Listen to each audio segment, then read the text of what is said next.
Location, location, location. Today we are continuing our journey looking at some of the most beautiful environment design that Fallout 76 has to offer. But first, the regular opening spiel. I will be speaking freely about every place we meander through, so be prepared for spoilers. As you can see, I added a photosensitivity warning because I feel for people who are just trying to enjoy their content and don't want to have to worry about getting a seizure. That would suck. And I do love me some transitions, so I don't want to hurt anybody. And then here's the pause and readable comment terms of service, so that anybody who gets blocked or deleted or blown off for treating my comment section like their very own reactivity toilet was at the very least respectfully warned. So on that note, let's all head down to the pier and catch a show. I gotta tell y'all, taking pictures and recording this cinematic epic footage of all these beautiful locations is pretty much my favorite thing. So the more video ideas that we brainstorm during the live streams that give me an excuse to do this, the happier I will be, and the more videos you'll get. So in last week's video, I ended things off talking about Showman's Pier. Well, mostly the exterior, because it blows my freaking mind. And of course somebody in the comments was like, how could you talk about Showman's Pier without talking about the aquarium? And first of all, just gonna warn y'all right now, if you're expecting a comprehensive location tour from these kind of videos, you're not gonna get that. Unless I devote an entire video to one location. That being said, how could I not talk about the aquarium? Let's talk about the aquarium now. So the idea here is that the Atlantic City Boardwalk was a flashy seaside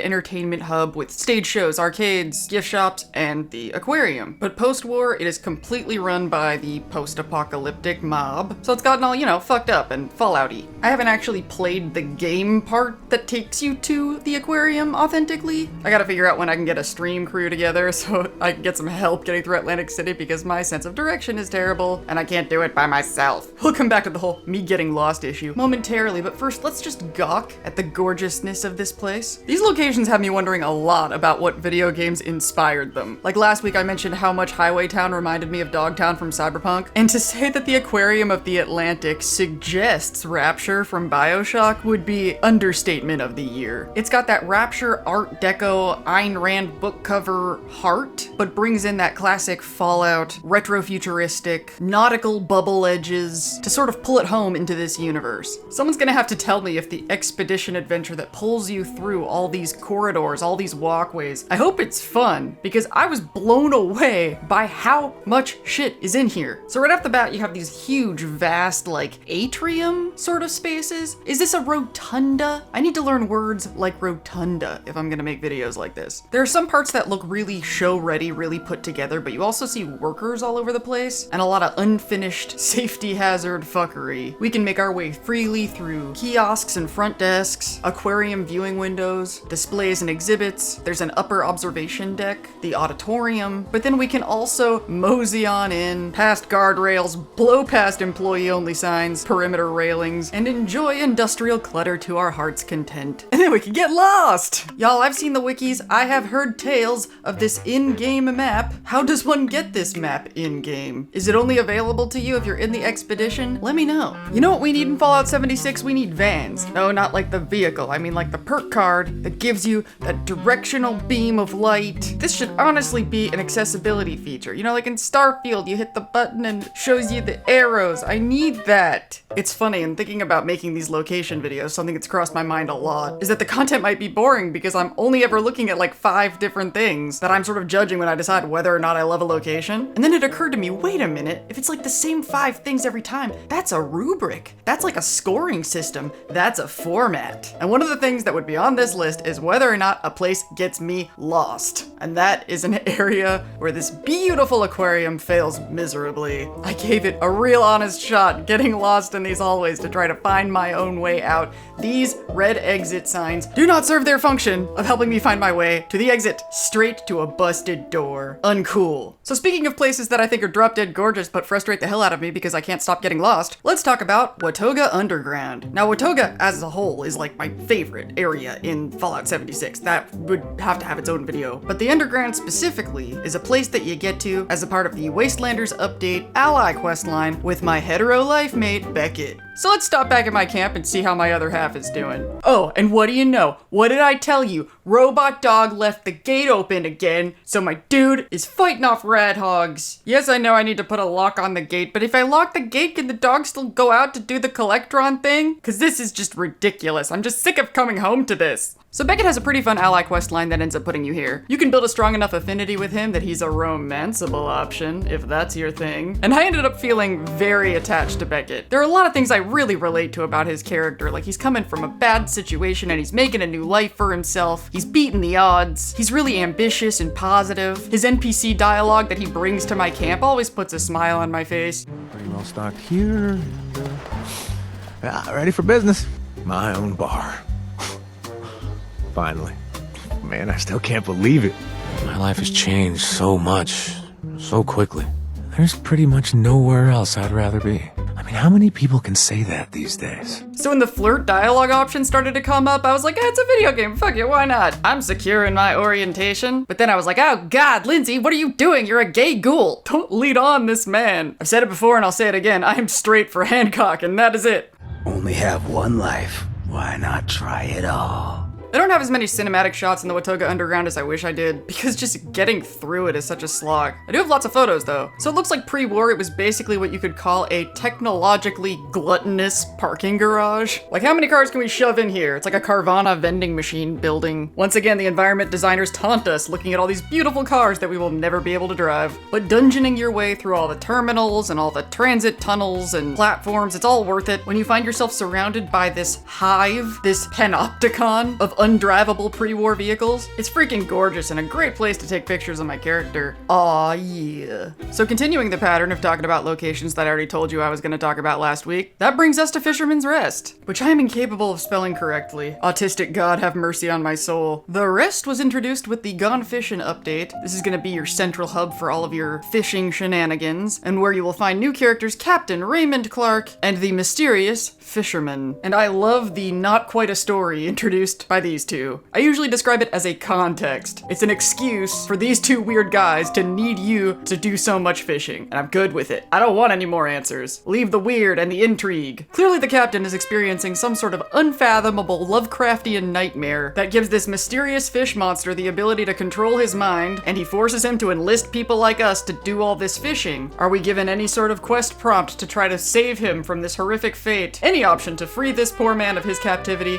Nah, we just do a lot of fishing. Sorry dude, sounds like a personal problem. Good luck. Now whenever you fast travel to this point, it takes you just to the other side of the pier. Or is it a boardwalk? Is it a pier or a boardwalk? What is the difference? I gotta learn these words. So you have to walk the whole way down every time? I could totally see other people being annoyed by this, but not me. I'm down for it every time. I wanna see the fishing shit. I wanna see the foggy atmosphere, the fishing nets, the lobster traps, the work and prep tables, the hanging racks, the destroyed shacks, and that glorious, gigantic, how the hell did it get that size hermit crab. Linda Lee, you are very strange, and I thank you for it. Funky Death Claw reminding you to like and subscribe. Like and subscribe. Before we move on to the next hotspot, let's circle back to this grading criteria idea. I am brainstorming this with you live right now. You with me? Cool, let's do this. The thing is, environment design isn't my discipline. I'm stepping out of my wheelhouse here. So I don't know the lingo, I don't know the jargon. I'm a film school graduate. I can tell you all about the camera movements that I'm using. And I know what I'm looking for when I'm deciding whether or not I'm in love with a location or not. But it's like a concept, it's like an abstraction in my head and I don't know the words for it. I looked some stuff up, but the words I'm gonna use might be ridiculous. So if there are better words to describe what I'm talking about, please let me know in the comments. So we already talked about what I'm gonna call navigatability. So the term for navigatability might be spatial legibility. So clear orientation, being able to grasp where the hell I'm going and where I've been. Can I get around without getting lost? Because if you can pull that off with this brain, that is an accomplishment. So the rest of my criteria I will be revealing as we explore the rest of this week's locations. Let's take a look at Lewisburg in the ash heap. Taking pictures or video in the ash heap is always a delight because of all the dust and the smoke in the air. Not because I like the haze, but because I like the way light travels through it. So next criteria, lighting composition. You might think I'm really into fog at this point, but not really. It's that I like the effect that fog has on light. I like how it shows the journey of the light as it travels through the air and how the light moves when the fog moves. It's just cool. And Lewisburg gives us a lot of that. And if you catch a glimpse of it during a sunset, ugh, glorious. And you know what else Lewisburg gives us? I'm gonna gonna call this vertical framing. I wanna be looking at stuff no matter where I turn my head the whole way around. So I like seeing things stacked on top of each other, or if not, a clear view of something cool and something tall in the background, whether it's mountains or buildings or whatever. I talked about this a lot when I was talking about the crater last week, and Lewisburg does this in an interesting way by giving us a view of the Garahan and Hornwright buildings in the background. So if I'm being accurate to lore, the Garahans and the Hornwrights were the families that owned the mining companies that basically controlled this region pre-war. So the looming presence over the common folk speaks volumes. The plebs were never allowed to forget who owned them from every angle. Mr. House would approve. So let's move on to a standout interior we can find right here in Lewisburg. Van Low Taxidermy, introduced in the Wild Appalachia update. If you haven't done this quest line yet, where it ends up is absolutely ridiculous and you don't want to miss it. It is quirky. This spot has excellent lighting composition, but also brings us to the next item on my list, detail distribution. I've talked a lot about how much I really like the debris. I like it when it's really complicated. I'm only happy when it's complicated. When there's a lot of detail, but that detail has to be sort of balanced and distributed in a thoughtful way. There can be clustering, but balanced clustering. What I don't like is when it looks like they put a whole lot of effort into one area, like for example the exterior of Showman's Pier, but then when you open the door, it's totally sparse inside. Van Low Taxidermy has very good debris and clutter and decor clustering and balancing. We've got great animal heads to look at, like we should in a taxidermy spot, along with an animal hide rug of course, but then we've also got things like the peeling wallpaper, the framed wall art, the signs, potted plants, decorations. Two spots in particular really shine. There's this corner reading nook with a chair with a blanket strewn over it, and of course, the Charlie Day board with the pinned notes and the strings. I feel like I've used this picture for all sorts of things because my brain has registered it as iconic in terms of Fallout 76 locations. The area with the chair and the blanket does impress me in terms of debris distribution, but it's a better example of what I look for in lighting. We talked about lighting in terms of volumetric lighting before, but there's also an element of light distribution that I judge in a very similar way to how I judged clutter. The balance of it, the positioning of it in relation to the things it is lighting. And a big part of that is dynamics. I want to see bright brights and dark darknesses. I do not like when things look flat. See how the edge of the blanket is lit by the lamp sitting on the desk? Oh yeah, I live for that shit. Meanwhile, at our next spot, the Palace of the Winding Path, there are some lighting challenges. You kind of have to come here the right time of day to get the shots you want. That sunset though. And I'm clearly showing my age here as a nerdy autistic millennial because there's no way people say that blank though anymore. What do people say now? Lately the word I've been hearing everywhere is based. I'm like, what is based? I am behind. What are the kids saying these days? So you'll find the palace up here in the Savage Divide region. And the first time I saw this, I was like, what the fuck? This is a Fallout game? What video game inspired this? Because whatever it is, I haven't played it, but I bet it was inspired by something. I don't remember all the details, but from what I remember, it's got the same kind of pre-war lore that you would expect from a place like this. There was a spiritual retreat, and profit interests got in the way, like they tend to do. Post-war, it's been an outpost for different raider gangs. And what's with the raiders? They always find these locations that have these beautiful structures that literally survived the apocalypse, but they're like, nope, these structures aren't good enough. We're gonna build more raidery, tenuous at best structures right outside. It's like, dude, you had the foundation and the roof, just build around it. I don't understand, but you know, you do you. But you're probably the most likely to end up hitting up this place during the guided meditation event. All these multi-level spiritual gazebo thingies are great places to hop from place to place and shoot stuff. Spiritual gazebos, yeah, definitely lacking in vocab for these videos. Ornate domed pavilions, is that good or did GPT let us down again? But which criteria on my list stands out the most here at the palace? Well, it is an ideal spot to show you what I'm talking about when I talk about parallax layering. I used the word parallax a few times in the last video, but I didn't explain what I was talking about. Have you ever played like a side-scroller video game and there's stuff in the foreground, like the primary scenery, the characters moving left and right, but in the background, there'll be sort of a backing layer that's moving at a slower speed than the stuff that's closer to you, right? That difference in the speed of that lateral movement is parallax. Environmental elements moving across multiple depth planes during player motion. They'll move at different speeds. And this is why any videographers out there know you can't get by with just a tripod. You need a slider. With a tripod, you're gonna get a panning shot. See how it looks when you're turning left and turning right? Those different layers of depth, they don't have the different speeds thing that I'm talking about, but look how it changes when you move laterally from side to side. That's what you would get with a slider. This is called a trucking shot. Film school graduate right here. Panning doesn't give you parallax, a slider does. And look at that difference. This kind of thing is going to stand out a lot more in a cinematic shot or in a side-scrolling video game, but it still matters when you're walking through a 3D environment, particularly if you have the next thing on my list going on as well. Depth composition. When I was doing the filmmaking thing, I was always looking for locations that had what I would call a long field of view. For example, most of us probably have our living room set up where the couch is up against a wall, but you ever notice every sitcom that took place in a living room? That was never the case. There was always stuff behind the couch. That's a perfect example of why you want a long field of view and not to put your scene against a wall. And what better place to show that off than a location that has barely any walls at all? Let's go to the retreat in the mire, the Treehouse settlement. I believe that it was an abandoned Free State settlement when the game first launched, before Wastelanders and people came back to Appalachia. I love all the different levels of this place, the different elevations, the layers. I said something similar about Foundation. Do I need another category for this, or maybe it just falls into the category of vertical framing, but sort of as a cross-section with detail distribution, because I love seeing all the crossing of these layers, and half of them don't have walls, so you can see in the background either other pieces of the settlement or just the scenery of the mire, and it's beautiful. And it really shines at night with all that beautiful lighting distribution. This place just sweeps every category, including the next one. See all these functional objects? We've got walkways, rope lines, light bulbs and piping, and food prep thingies, spotlights, workshops.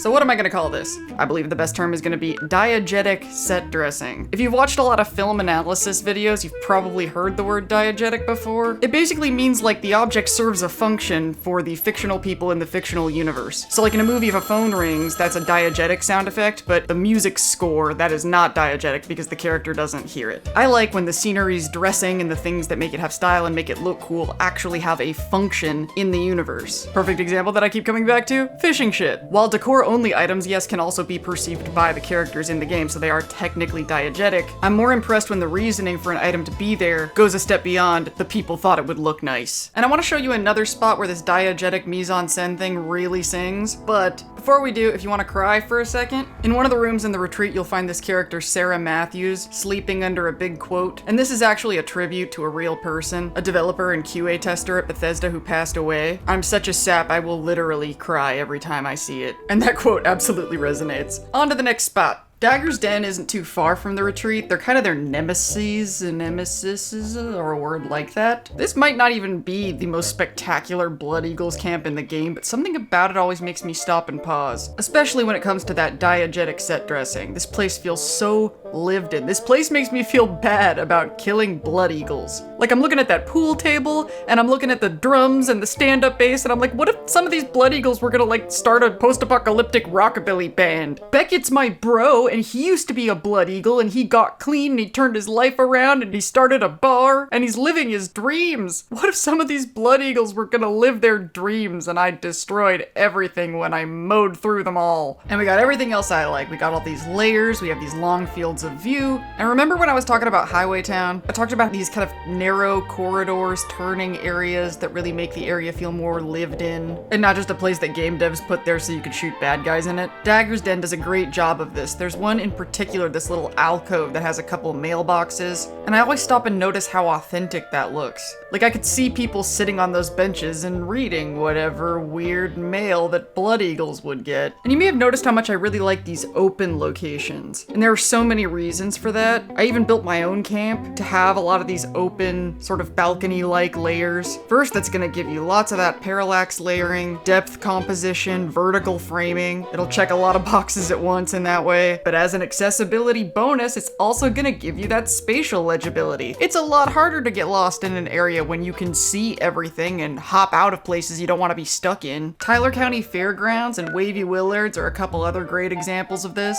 Tyler County Fairgrounds has a great assortment of things that were once cute and fun that are now broken and sad. And it's a nice spot to kill some Scorched if you need it for your dailies. They do make it a little bit hazardous to shoot video here because it is a live video game, and oh my god!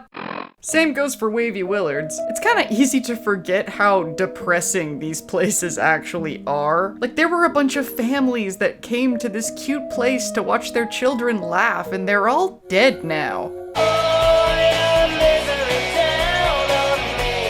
I'm I'm glad this video gave me an excuse to get some better shots of Croccolossus. I can say things. One more place, and then I'm done, I swear. This was a last-minute add-on. I didn't even think about it, but then I made my way that direction, doing a daily, and I was like, oh, this is a cool spot. I want to record footage of this. This is the Eastern Regional Penitentiary. Going back to that topic of what video games inspired stuff. I see so much Silent Hill in the ash heap, with the burny, smoky air, which was actually the concept they used in the 2006 Silent Hill movie, but anyway. The Penitentiary, however, feels very much inspired specifically by Silent Hill 3. Definitely has this hellish otherworld vibe to it, doesn't it? Something about the backlighting on this collapsed metal in particular made me go, oh, this is so Silent Hill 3. This is so Silent Hill 3. Something about the feral ghouls lurking in the darkness that could pop out at you at any second. Oh my god! According to lore, this place was a hellhole even before the bombs dropped. We learned about how the warden put explosive collars on people's necks, like the ones from Dead Money. And once again, we've got these raider structures, or I guess in this case, super mutant structures, built in a place that already has structures. Like, I mean, it looks cool, but why? But I guess I shouldn't complain, because it gives them an excuse to play around with all of that debris and clutter distribution and light distribution that I love oh so much. You're on my list of cool spots, Penitentiary. Good job. And thus concludes our second Fallout 76 location tour. Obviously, I'd love for you to tell me in the comments what your favorite locations are, so go do that, do the thing. And in the highly unlikely event that the Funky Deathclaw wasn't motivating enough, why don't you go ahead and hit that like and subscribe? Community section for the feral cools. I don't want to lie to you, y'all. Either we're not gonna get a video out next week, or we're gonna be doing this again, because I am buried under a client project that really has to get done, and I gotta make that top priority. But I'm still doing the streams. I'm gonna stream this Saturday, and hopefully I'll stream next Saturday too, no matter what happens. Keep an eye on my posts to make sure you're up to date. And I really want to shout out Fargassier for giving last week's video a shout out. I did not expect that. I just watched the video and I was like, oh my god, it's my name, it's my thumbnail, what's happening? Thank you. That was really cool. Really made me feel like I'm a part of something bigger than myself, and I like that feeling. Thank you all for your continued support as I try to figure out what the heck I'm doing on this channel. So until next time, stay cool, ferals.